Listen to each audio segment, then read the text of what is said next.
Olá, seja bem-vindo, seja bem-vinda mais uma vez aos nossos encontros pela internet, aqui diretamente do Centro Espírita Apóstolos do Bem, de Indaiatuba, estado de São Paulo.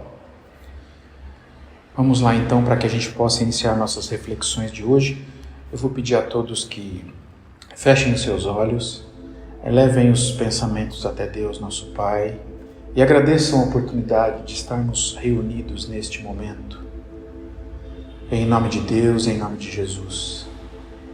Juntos agradecer a saúde que temos. E se não a temos, agradecer a dádiva de Deus de podermos enfrentar com coragem as dificuldades que hoje temos, seja de saúde, seja financeira, seja de relacionamento. Não nos esqueçamos, irmãos, que o Pai, acima de tudo, é justo e misericordioso. Ele ama a todos os seus filhos e não esquece de nenhum de nós. Por isso, Pai, nós te agradecemos hoje e sempre. Muito obrigado. Que assim seja. Hoje nós vamos conversar, na verdade eu tenho que contar de onde surgiu o assunto que a gente vai refletir hoje. Desde que começou a pandemia, em casa eu e minha esposa resolvemos todos os dias, às 8 horas da noite, com exceção dos dias que a gente vem aqui ao Centro Espírita Apóstolos do Bem, a gente se reúne e faz uma pequena vibração em prol de todos os nossos irmãos e de nós mesmos, né? Todos nós encarnados e desencarnados que estamos habitando o planeta Terra e que estamos passando por essa grande dificuldade, que agora não só é a pandemia, mas os seus reflexos e também as guerras e os seus reflexos. Quando eu digo seus reflexos, são a crise econômica mundial que se espalha, a crise de alimentos, as crises que afetam a todos nós materialmente. E a nossa vibração consiste em fazer a prece inicial, ler um trecho ou uma mensagem de um livro de mensagens, vibrar por todos nós, mais uma vez todos encarnados e desencarnados, e depois fazer a prece de encerramento. E no mês de novembro, em uma destas noites, no mês de novembro de 2022, nós pegamos esse livro aqui, Minutos de Sabedoria, do C. Torres Pastorino, e eu abri. A gente diz que abriu ao acaso, mas nós espíritas sabemos que o acaso não existe. Então eu abri sem cerimônias e a mensagem que saiu,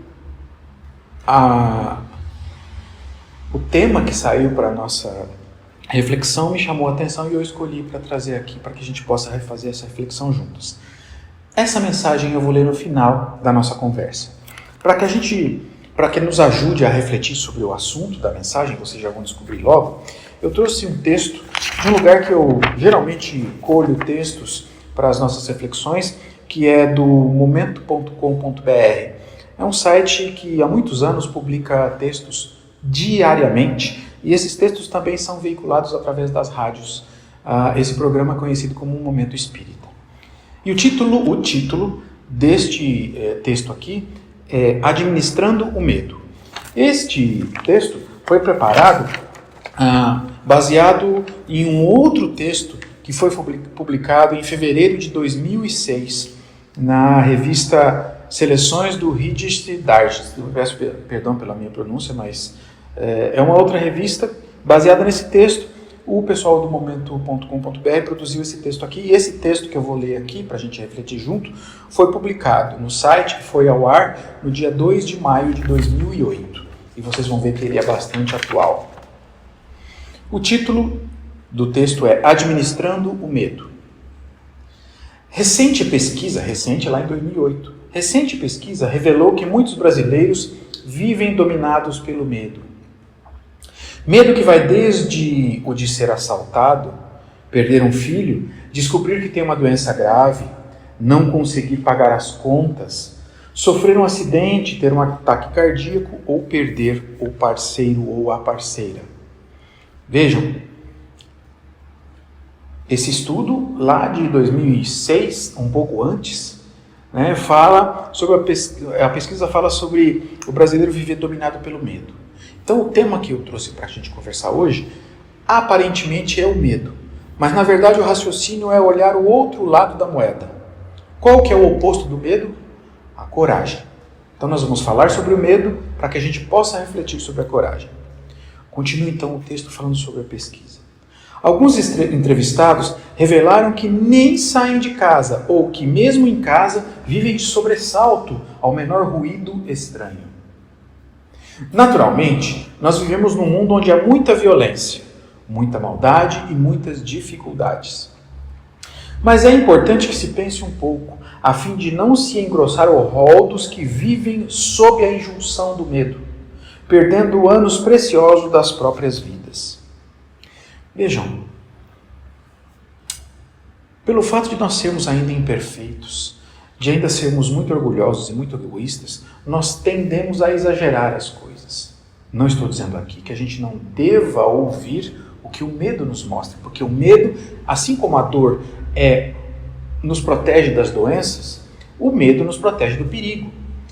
A origem do medo é lá como do nós, ainda espíritos mais primitivos que agora, estávamos encarnados como os homens primitivos e ouvindo ruídos pela mata, morando em cavernas, qualquer ruído, qualquer luminosidade diferente nos chamava a atenção e o medo nos dizia, não vá por esse caminho, ou evite aquela passagem, porque há perigo de vida. Essa é a origem do medo aqui na Terra, como espíritos encarnados. Mas nós não devemos fazer disso um meio de vida, não devemos exagerar na importância do medo que o medo nos traz. Assim sendo, não sofra por antecipação, diz o texto. E quando eu li não sofra por antecipação, eu me lembrei da doença deste século, do século XXI. O que é sofrer por antecipação? Nada mais do que ter ansiedade. Sofrer por antecipação é ser ansioso, ansiosa. E aí a gente passa a viver exatamente o que está falando o texto. A gente exagera no sofrer por antecipação e nesse exagero a gente deixa de viver. Continua o texto. Algumas pessoas sugestionáveis assistem imagens violentas na TV e acham que fatos como aqueles poderão acontecer com alguém da família. Pode acontecer com alguém da família os fatos desagradáveis que a gente vê na TV? Podem, sim.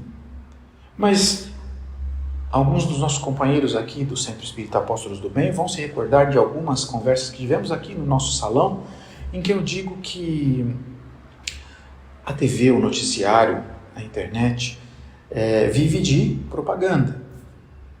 E para chamar a atenção das pessoas, o que vende? Você nunca verá uma reportagem de TV, uma reportagem na internet ou no rádio dizendo: hoje foram distribuídas tantas 1000 cestas básicas, hoje foram feitas tantas consultas médicas de graça para os necessitados, ou hoje foram distribuídos tantos milhões de comprimidos para as pessoas doentes e necessitadas que precisam desses remédios. Isso não vende. Então a TV só vai veicular as notícias violentas, as notícias tristes, porque chamam a nossa atenção. Isso não significa que as coisas boas não aconteçam. Mas, de novo, quando a gente acha que alguma coisa de perigoso pode acontecer com alguém da família, pode realmente, mas isso não significa que vá acontecer. Continua o texto. Tomar precauções é recomendável a ninguém que se pede que seja incauto, imprevidente. O que o texto está mostrando aqui? Pode acontecer alguma coisa de ruim conosco? Pode. É simples. Basta eu sair daqui da casa do Centro Espírita Apóstolo do Bem e atravessar a rua aqui de frente, que é uma rua movimentada, e não olhar para atravessar. A chance de eu ser atropelado é muito maior do que se eu, precavido, olhar. Se vem um carro, olhar para o outro lado para ver se não vem uma moto ou uma bicicleta na contramão, e aí, tendo certeza que não há movimento, poder atravessar. Então, é possível evitar as maiorias dos perigos. Basta ser previdente. Mas, de novo, assim como há o exagero para o medo, também há o exagero para a precaução. Devemos saber equilibrar as coisas. Mas daí a ficar pensando a toda hora que algo terrível vai acontecer, será o mesmo que desistir da vida desde agora. Pessoas que assim agem podem não se tornar vítimas de acidente, essas pessoas que exageram no medo. Podem não se tornar vítimas de acidentes, de assaltos ou de doenças, mas elas podem se tornar vítimas do próprio medo. Medo que as manterá infelizes, isoladas. Por isso, nunca deixe que o medo te paralise. Faça o que tiver de fazer. Ir à escola, ir às compras, ir à casa espírita, ir ao trabalho. Vocês se lembram no início da pandemia, quando todo mundo tinha medo do vírus? Eu confesso a vocês, eu ainda tenho medo do vírus. Por quê? Porque o bom senso me diz que, apesar de haver um monte de medidas de precaução, apesar da vacina estar aí e eu ter me vacinado, é possível que eu pegue. E é possível, sim, que essa doença me faça mal. Então eu posso evitar. Como eu posso evitar de pegar o vírus? Não saindo de casa? Se eu não sair de casa, eu estou fazendo o que está falando o texto aqui, eu estou exagerando no medo. E como assim? Como eu devo sair de casa? Seguindo as orientações da Secretaria de Saúde do Estado, da Organização Mundial da Saúde, dos órgãos que entendem de saúde. Eu não entendo nada de saúde, eu tenho que confiar em quem entende. Então, dá para fazer as coisas mesmo tendo medo. O medo vai manter as pessoas infelizes e isoladas. Por isso, nunca deixe que o medo te paralise. Faça o que tiver que fazer. Se enfrentar os medos e preocupações sozinho ou sozinha lhe parecer difícil, procure uma ajuda. Pode ser a ajuda de um psicólogo, de grupos de pessoas que sofrem os mesmos problemas que você sofre, ou mesmo a ajuda de um amigo. E em vez de você se torturar com uma infinidade de contas a pagar, aliás, quem não tem contas a pagar aqui que levante a mão, né? Mas olha o texto. Em vez de você se torturar com uma infinidade de contas a pagar, os boletos chegando a toda hora, pense mais antes de adquirir um novo eletrodoméstico. Quando eu li isso aqui, eu falei, aquela minha air fryer dos sonhos vai ficar para a próxima. Vamos esperar. Pense antes de realizar aquela viagem dos seus sonhos, de comprar a roupa da moda. Aprenda a viver de acordo com os recursos de que você dispõe. Planeje um passo de cada vez. Planeje suas férias com antecedência. Programe-se. Sabe, aqui na casa, nós estamos gravando essa nossa conversa aqui no andar de cima. A casa tem 2 andares. E para chegar até aqui em cima, claro, tem uma escada. Eu também costumo dizer nas nossas conversas aqui no nosso auditório, no nosso salão da casa, que fica no andar de baixo, que é o seguinte, se a gente quiser ir lá no primeiro andar, a gente não consegue pôr o pé no primeiro degrau e o outro pé no último degrau. A gente tem que subir degrau por degrau. Então, o que está falando aqui, da gente planejar as coisas, se eu quero adquirir alguma coisa que eu não tenho dinheiro total para agora, eu posso me planejar, eu posso guardar um pouquinho por mês. Alexandre, mas está muito difícil guardar qualquer coisa. Realmente está muito difícil guardar qualquer coisa, mas nada é impossível para quem quer. Tinha um companheiro nosso, aliás, tem um companheiro nosso, o seu Antônio Packer, que já desencarnou há alguns anos atrás, com mais de 90 anos, e eu me lembro muito bem das explanações dele no nosso salão aqui, e ele dizia o seguinte, com certeza ainda diz no plano espiritual, Deus sabe quando você não pode e quando você não quer. Deus sabe. Então, a gente pode sim, é só se planejar que a gente consegue as coisas. Não fique pensando, aliás, não gaste tudo que você ganha e muito menos, não gaste o que você ainda não ganhou. Não fique pensando em ganhar na loteria, na cena, na loto ou no programa de televisão. Trabalhe e sinta a satisfação de poder, com o seu próprio esforço, ir adquirindo aquilo que você necessita, aquilo que você deseja. Em vez de ficar pensando na possibilidade de se manifestar essa ou aquela doença terrível, opte por fazer um check-up anual. Aliás, quando nós conversamos, eu e minha esposa, sobre esse assunto aqui, a primeira coisa que ela me disse é: nossa, já estamos em novembro. Essa nossa conversa vai no ar em dezembro, né? Nós já estamos em novembro, é hora de você fazer os seus exames. E o que aconteceu? Semana passada eu fui fazer todos os exames. Já estou com o resultado, semana que vem vou ao médico para ver o que ele me fala da minha saúde. Todos os anos a gente vai lá no postinho da prefeitura, marca a consulta, O médico pede os exames e a gente faz. Para quê? Não é para, ai meu Deus. Não, é prevenção. Prevenção é muito melhor do que depois ficar desesperado. Ah, mas por causa disso eu não vou ficar doente? Claro que eu vou ficar doente. Mas a prevenção vai mostrar que quando eu ficar doente,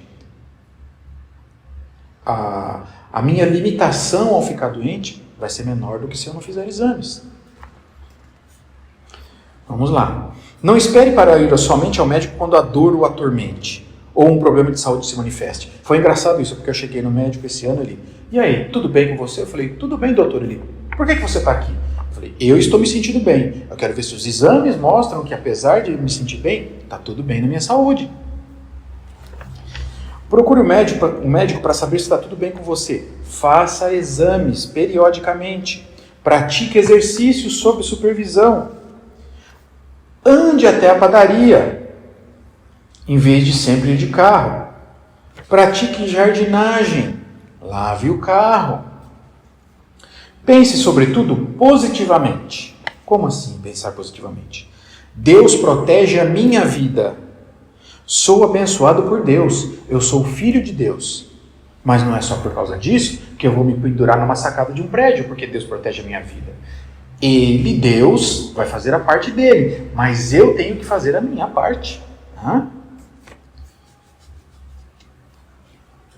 Trabalhe com alegria, ganhando as horas, não somente ganhando o salário.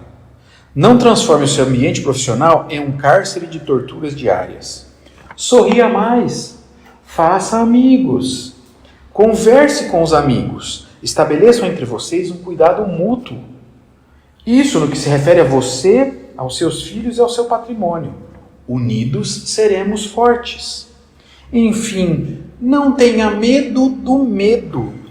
Ele é um legado saudável e protetor, mas se torna um problema quando fica exagerado ou irracional. Lembra então que eu falei que a gente ia conversar sobre o outro lado da moeda? Falamos sobre o medo, sobre o medo, sobre o medo, mas a gente pode sim ter a coragem de fazer exames periódicos, ter a coragem de praticar exercícios físicos, ter a coragem de deixar um pouco das mordomias do dia a dia e fazer o nosso corpo se exercitar, porque afinal de contas a ciência já provou que o nosso corpo, o corpo que nós habitamos hoje, foi projetado, segundo a ciência, segundo a medicina, foi projetado para o movimento. Ficar o dia todo deitado, sentado no sofá, sentado na cadeira, na frente do computador, não ajuda. Ah, Alexandre, mas o meu trabalho é o dia inteiro sentado. Sim, mas você não é proibido de tomar água, de tomar café e de ir ao banheiro. Então, aproveite o motivo de ir tomar água, de ir tomar café, de ir ao banheiro e movimente-se. Para isso é necessário coragem. É necessário coragem para vencer os nossos vícios, a nossa preguiça. Bom, no final do texto tem o seguinte: mantenha sua confiança em Deus que governa o mundo e zela por sua vida. De todos os medos, o que mais deve preocupar você é o de perder a presente encarnação por comodismos e invigilância. E para este, a melhor solução é realizar a cada dia o melhor de si mesmo, se entregando a Deus. Vejam, então a gente pode sim confiar em Deus porque Ele governa o mundo e zela pela nossa vida. Mas, de novo, a gente tem que fazer a nossa parte. Termina aqui o texto que eu preparei, que eu baixei lá da internet para a gente poder conversar e para que a gente possa encerrar o nosso raciocínio. Antes de eu ler o trechinho do livro, eu vou ler um pedacinho do Evangelho segundo o Espiritismo, lá no capítulo 5. O capítulo 5 tem o seguinte título: Bem-aventurados os aflitos. E as instruções dos Espíritos nos dizem o seguinte: o bem e o mal sofrer. E os Espíritos dizem o seguinte: o militar não é enviado ao campo de batalha, o militar que não é enviado ao campo de batalha não fica contente, porque o repouso da retaguarda no acampamento não lhe proporciona promoção. Sede, pois, como o militar, e não desejeis um repouso em que o vosso corpo se enfraqueceria, e a vossa alma se entorpeceria. Ficai satisfeitos quando Deus vos envia a luta. Essa luta não é o fogo da batalha, mas essa luta são as amarguras da vida, onde é preciso algumas vezes mais coragem do que num combate sangrento, porque aquele que ficaria firme diante do inimigo se dobrará sobre o constrangimento de uma pena moral. Lembra que eu estava falando sobre o outro lado da moeda? O outro lado da moeda, a oposição, o contrário do medo é a coragem de enfrentar as amarguras da vida. As amarguras da vida, o que são nada mais do que as consequências do que nós pensamos, falamos e fazemos hoje, ou que nós pensamos, falamos ou fizemos nas outras encarnações. É a justiça divina cobrando de nós as nossas dívidas para com a nossa consciência. Essa é a coragem que a gente tem que ter, de enfrentar as nossas dificuldades. Ficais satisfeitos quando Deus vos envia à luta. Já li isso. O homem não é recompensado por essa espécie de coragem, mas Deus lhe reserva louros em um lugar glorioso. Quando vos atinge um motivo de inquietação ou de contrariedade, esforçai-vos, tendes coragem por superar esses motivos de inquietação e contrariedade. E quando vos chegardes a dominar os ímpetos da impaciência, da cólera ou do desespero, dizei-vos com justa satisfação: eu fui mais forte, eu venci a mim mesmo. Bem-aventurados os aflitos, pode, pois, ser traduzidos assim: bem-aventurados aqueles que têm oportunidade de provarem a sua fé, a sua firmeza, a sua perseverança e a sua submissão à vontade de Deus, porque estes terão 100 vezes a alegria que lhes falta na terra, e depois do trabalho virá o repouso. Lacordaire, Havre, 1863. Uma observação aqui, a última frase, e depois do trabalho virá o repouso, não é o repouso que nós, espíritos imperfeitos, imaginamos. O repouso dos justos significa o trabalho em prol dos necessitados. Veja Jesus, nosso mestre, que depois de sofrer como nós sofremos e chegou ao nível de um espírito puro, hoje qual é o repouso do espírito puro, dos justos? Trabalhar em prol de todos nós, nos ajudar para que nós evoluamos. Esse é o repouso dos espíritos evoluídos. A gente pode escolher continuar sofrendo como espírito imperfeito ou trabalhar em prol dos sofredores como um espírito evoluído. E para a gente terminar, é claro, eu não vou deixar de fazer o que eu prometi a vocês. Vou ler o trechinho, ou vou ler a mensagem que lá 2, 3 semanas atrás nós escolhemos, ou a Providência Divina escolheu para que a gente lesse durante as nossas vibrações das 8 da noite todos os dias. Então, no livro Minúcios de Sabedoria, do C2 Pastorinho, na página 186, nós abrimos e vimos a seguinte mensagem: não tenha medo. Medo de quê? Nossa vida é eterna. Nosso eu, que é a nossa alma, não morre nunca. A vida continua permanentemente. A vida continua eternamente. Procure sentir Deus palpitando dentro de si, na vida que pulsa no seu coração, nos pensamentos que povoam o seu cérebro. Não tenha medo, porque Deus está permanentemente dentro de você. Siga seu caminho confiante e sereno, e você descobrirá Deus em tudo. Agora eu vou ler a mesma mensagem, trocando a palavra medo pela palavra coragem. Tenha coragem. Coragem para quê? Coragem porque a nossa vida é eterna. Nosso eu, que é a nossa alma, não morre nunca. A vida continua eternamente. Procure sentir Deus palpitando dentro de você, na vida que pulsa no seu coração, nos pensamentos que povoam o seu cérebro. Tenha muita coragem, porque Deus está permanentemente dentro de você. Siga seu caminho confiante e sereno, e você descobrirá que há Deus em tudo. Eu vou ser sincero, para mim essa mensagem foi muito profunda, muito direta, e ela transmite uma mensagem, um pensamento, um caminho que nos orienta a ser perseverante, a ter fé e a confiar no futuro, porque o futuro a Deus pertence. Nosso futuro é brilhante, nosso futuro é certo. seremos felizes, seremos espíritos perfeitos. Precisamos é ter coragem de hoje não abandonar a vida, hoje enfrentar as dificuldades, enfrentar a nós mesmos. Essa era a reflexão que a gente tinha para o dia de hoje. Agradeço a sua companhia, a sua paciência, a sua perseverança em ouvir tudo o que a gente tinha para trazer. E para que a gente possa encerrar, eu vou convidar a todos que fechemos os nossos olhos, elevemos nosso pensamento até Deus, nosso Pai, e sinceramente do fundo do nosso coração, do fundo do nosso espírito, do nosso pensamento, digamos em uma só voz: Pai nosso que estais nos céus, santificado seja o vosso nome. Venha a nós o vosso reino, seja feita a vossa vontade na terra, como em qualquer parte do universo. O pão do corpo e do espírito nos dá hoje e sempre, Senhor. Perdoa as nossas dívidas, elas são tantas.